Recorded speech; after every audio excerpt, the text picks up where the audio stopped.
Hello, everybody, and welcome back to the Off-Farm Income Podcast. Hey, thank you so much for joining us here on our YouTube channel for episode number 1091. Well, today we are going to talk about product diversification and spreading risk, also spreading reward throughout your business. We'll be talking with Alexis Crone, who is coming to us from Ohio, from Cardington-Lincoln High School in Cardington, Ohio, and her company, ABC Pure Honey, and why she's expanding from just selling honey to now also selling pollen and creating a line of cosmetics so she can diversify the products that she can offer to her customers. Great family business going on here, great mentorship for her younger brother and sister, and a really, really good business mind. We're excited to bring this to you, and we're going to get it started for you right now. Alexis, welcome to the show. Thank you so much for coming on today. Thanks for having me. You bet. It is my pleasure to speak with you, and I'm looking forward. You've got a really interesting SAE, and we're going to get to that here in just a few minutes. I want to ask you some questions about that, but let's see. Your episode's coming out on June 7th, so you're going to be done with school by then, right? You're probably pretty close to done right now. Yeah, our last day is Thursday. Last day is Thursday. And then you will officially become a junior in high school. Is that right? Yep, that's right. Okay. Well, congratulations on your progression to your junior year. That's fun. And where are we talking to you from? Where are you coming to us from? What high school? What town? Cardington-Lincoln High School. Okay. And where are you at? Tell the whole world here where you're located.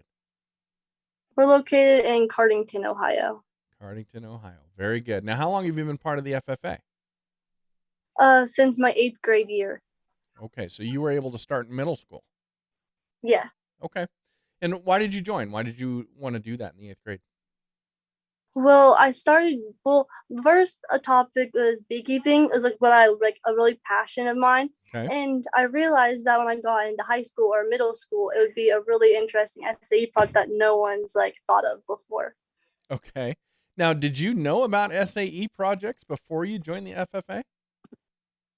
I did not. I just realized that I wanted to do something with bees, and I know that I could incorporate that in somehow in FFA. Gotcha. Okay, so very interesting. When did you first start working with bees? How old were you? 10. 10 years old. Okay. Yeah. And I got my daughter would kill me if I put this picture out there, so I'm not going to do it. But we got started with bees on our place when she was about that age, and her bee jacket was too big, and some bees got underneath it, and she got stung several times. It wasn't good. But she's a trooper. She wants to be involved in bees still. So we're still going. Okay, well, now tell me about where you live. When you're not at school, do you live on a farm or in town, or maybe like a small acreage in between? What's your place look like?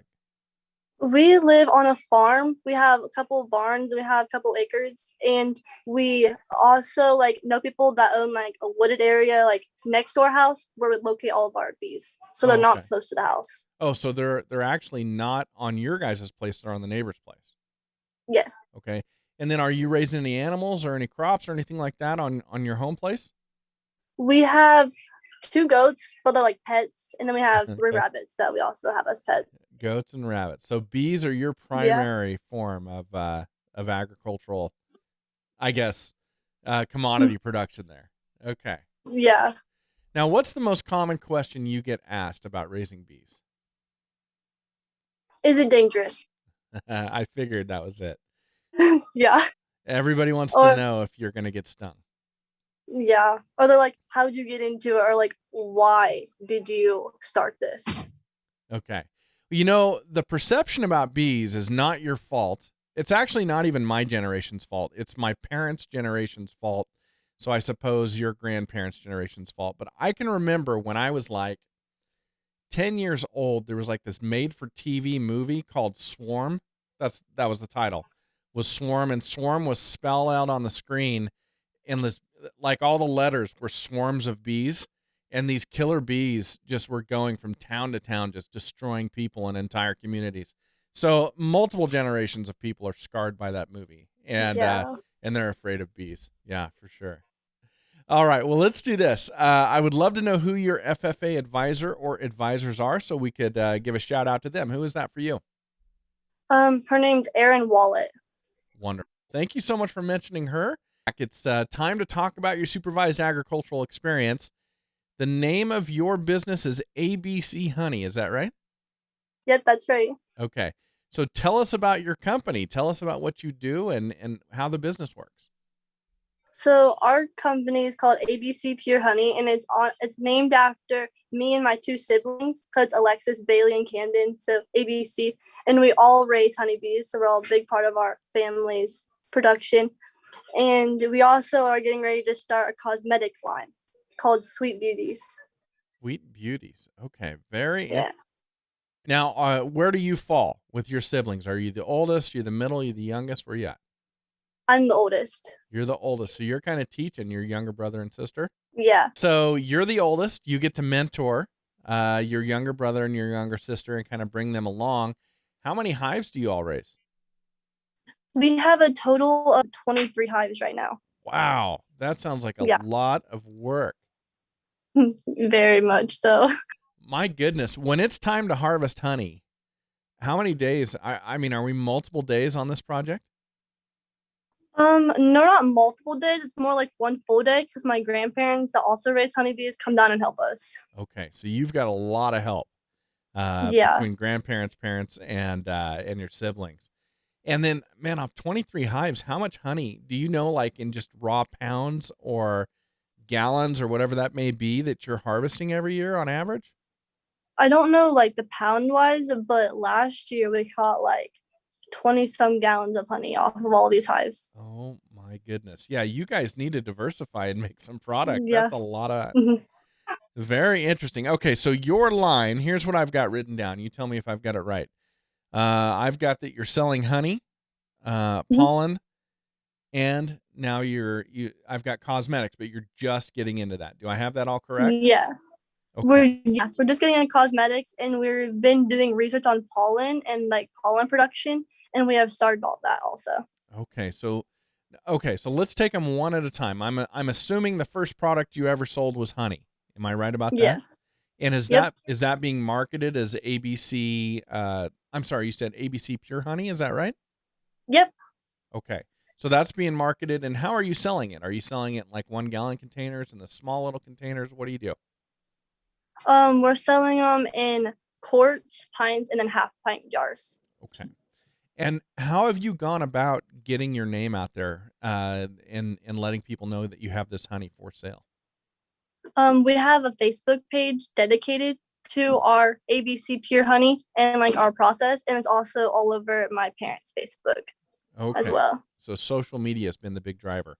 And then Yeah. do people come to your home and purchase it from you? Do you take it out to and sell it and deliver? How does that work?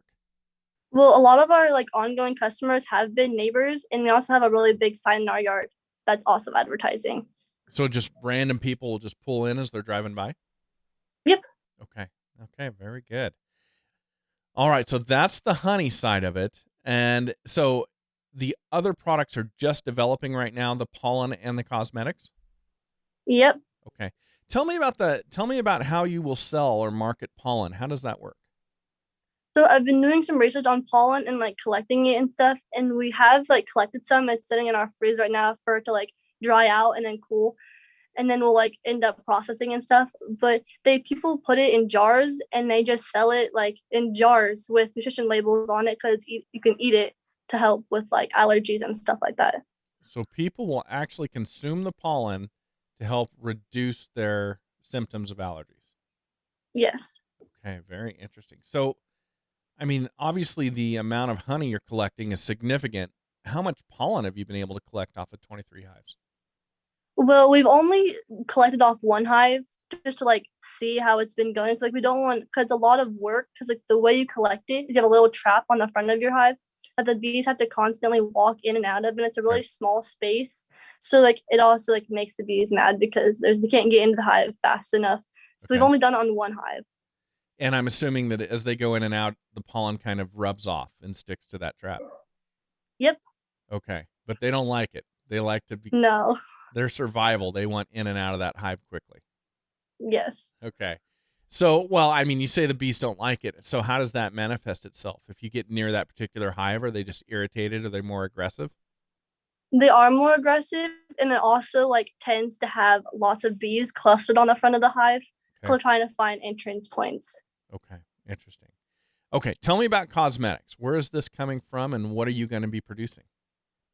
So on our hives, we have lots of wax being produced also once we like get done with the honey and stuff. Mm-hmm. So and all the cappings that we have to take off and on the anyway is turns into wax. So we're thinking about making lip balms and like lotions and like that kind of stuff. Well, there's certainly a market for it. You've Yeah. probably heard of Burt's Bees. That's the one that jumps to my mind right off the bat. But that's been around forever, and Yeah. they're in stores all over. So that's a really interesting idea.